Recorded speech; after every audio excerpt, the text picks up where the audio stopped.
તમારા કુળની જો ધ્યાન રાખનારી કોઈ દેવી હોય, કુળની રખેવાળી હોય, તો તમારી કુળદેવી છે. તેથી કુળદેવને ક્યારેય ન ભૂલો.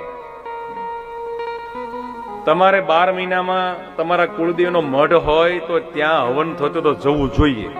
અત્યારે લોકો માતાજીના હવનમાં જતા નથી. બોલો, લગ્ન હોય તો આખું ઘર તાળું મારીને જતું રહે. માતાજીનો હવન હોય તમે અમારા 500 રૂપિયા લખાવી નાખજો, લ્યો બસ.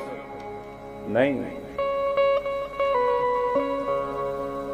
આસો મહિનાની 8મને દિવસે અનંત કોટી બ્રહ્માંડની માલિકીની જગદંબા દરેક ગામની અંદર અવતરે છે.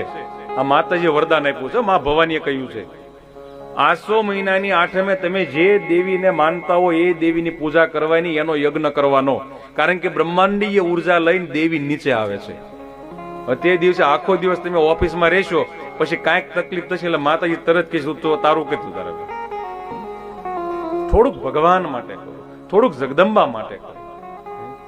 આટલું સુંદર શરીર આપ્યું, તમે કુળદેવીને નહીં યાદ કરો? તમે ખોડિયારને માનો, બ્રહ્માંડને માનો, કાળક્યા માતાજીને માનો, મહાકાળીને માનો, કેટલી દેવીઓ છે. અંતે સ્વરૂપ તો પાર્વતીનું જ છે બધું જ, પણ ગુણ રૂપે જુદું જુદા પ્રગટ્યા છે.